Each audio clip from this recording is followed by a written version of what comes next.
الحمد للہ رب العالمین والصلاة والسلام علی سید المرسلین اما بعد۔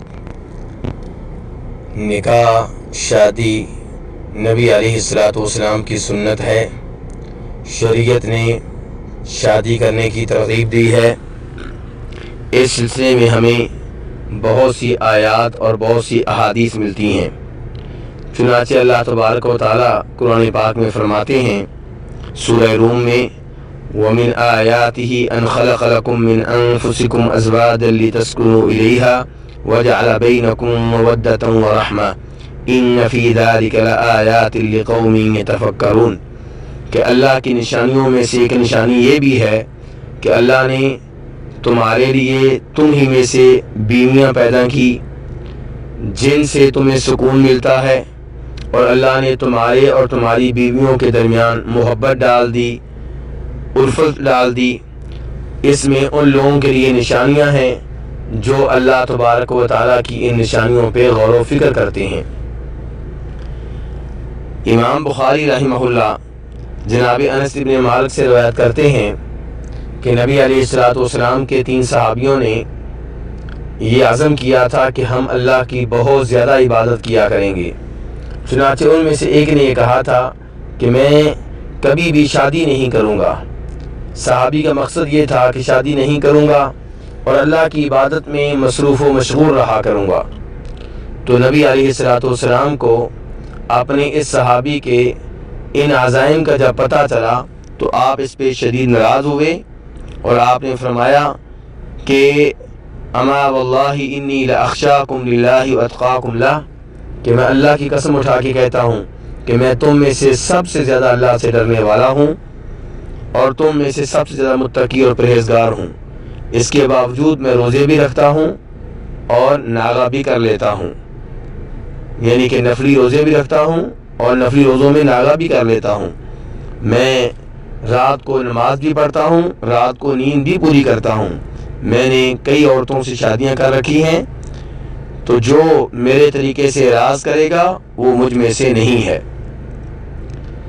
اور دوسری حدیث میں آپ علیہ الصلوۃ والسلام فرماتے ہیں، جسے امام ابو داؤد رحمہ اللہ روایت کرتے ہیں کہ تزوجوا الودود الولود، ان لڑکیوں سے شادی کرو جو زیادہ بچے پیدا کرنے کی صلاحیت رکھتی ہوں، جو پیار و محبت کرنے والی ہوں، کیونکہ میں تمہاری وجہ سے دیگر اقوام پہ فخر کروں گا کہ میری جو امت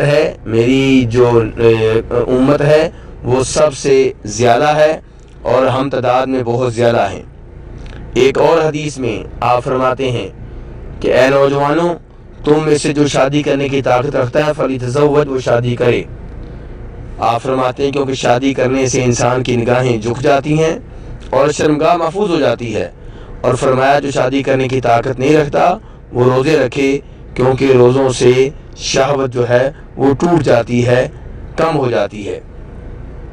نبی علیہ الصلوۃ والسلام ایک اور حدیث میں شادی کی ترغیب دیتے ہوئے فرماتے ہیں، جسے امام مسلم نے روایت کیا ہے کہ الدنیا متاع، یہ دنیا ساری کی ساری ساز و سامان ہے، ختم ہونے والی ہے، فنا ہونے والی ہے۔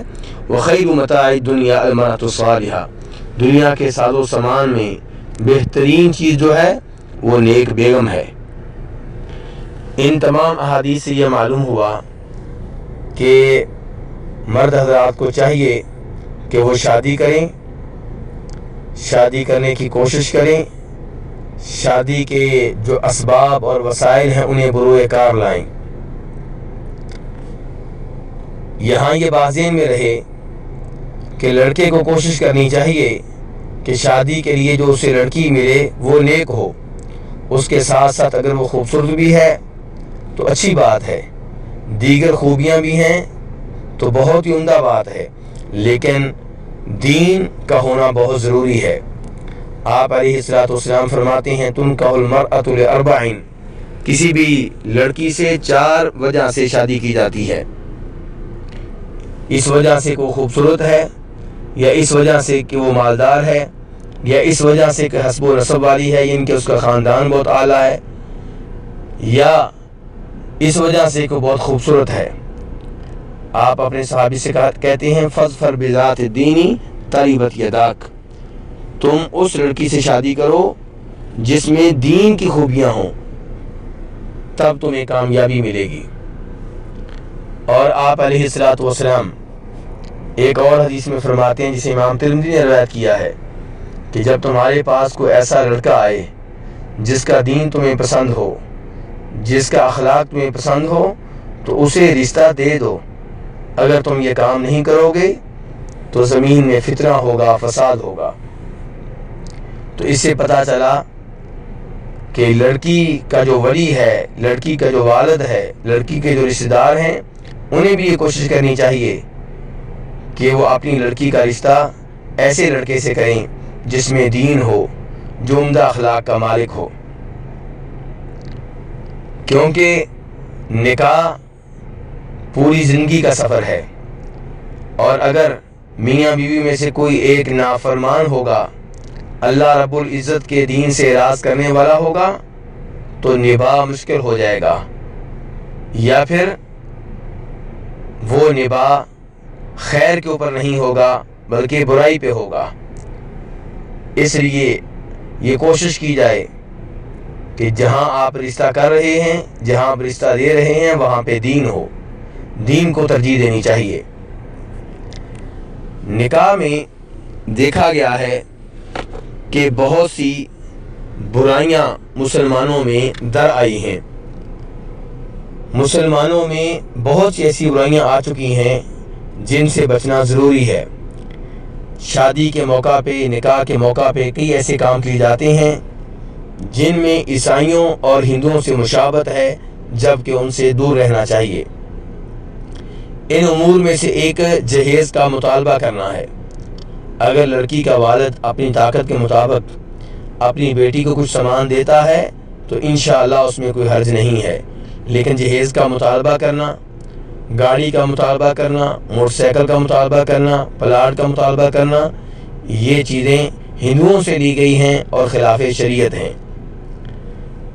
ایسے ہی لڑکی کے والد پہ کھانے کا بوجھ ڈالنا، بارات میں بہت زیادہ لوگوں کو لے کر جانا اور اتنے زیادہ لوگوں کے کھانے کا بوجھ لڑکی کے والد کے سر پہ ڈالنا، یہ بھی وہ چیز ہے جو ہندوؤں سے لی گئی ہے، جس کا اسلام سے کوئی تعلق نہیں ہے۔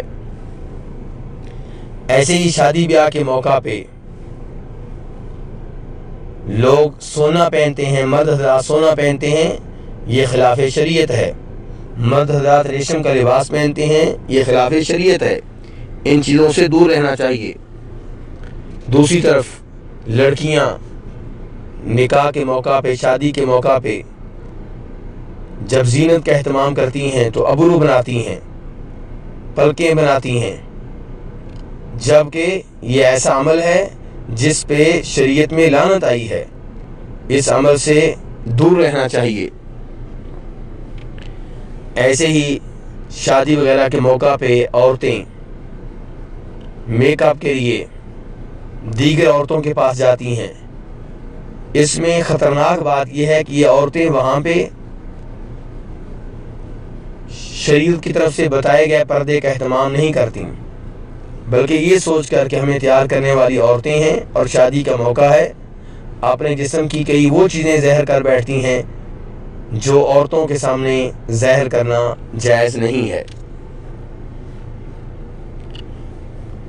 ایسے ہی شادی وغیرہ کے موقع پہ دلہن کا بے پردہ ہونا مردوں کے سامنے، اور دلہا اور دلہن کا عورتوں اور مردوں کے سامنے ایک ساتھ بیٹھنا، جبکہ دلہن بے پردہ ہوتی ہے، اس کا چہرہ ننگا ہوتا ہے، یہ خلاف شریعت ہے۔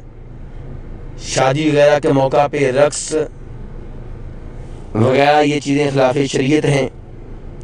ایسے ہی ولیمے میں اسراف کرنا، فضول خرچی کرنا، یہ چیز خلاف شریعت ہے۔ شادی کے موقع پہ دلہن کا اور دیگر عورتوں کا نماز نہ پڑھنا اس وجہ سے کہ ہم نے میک اپ کر رکھا ہے، یہ چیز خلاف شریعت ہے۔ تو ایسے امور سے دور رہنا چاہیے۔ شادی اور نکاح یہ خوشی کا موقع ہے، اللہ تعالیٰ نے آپ کو خوشی دکھائی ہے۔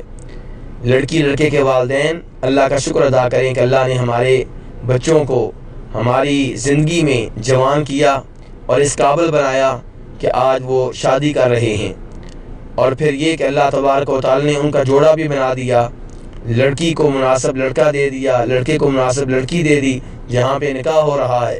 تو خوشی کے اس موقع پہ رب العزت کو بھول جانا، رب العزت کی شریعت کو بھول جانا، اس سے اعراض کرنا اور وہ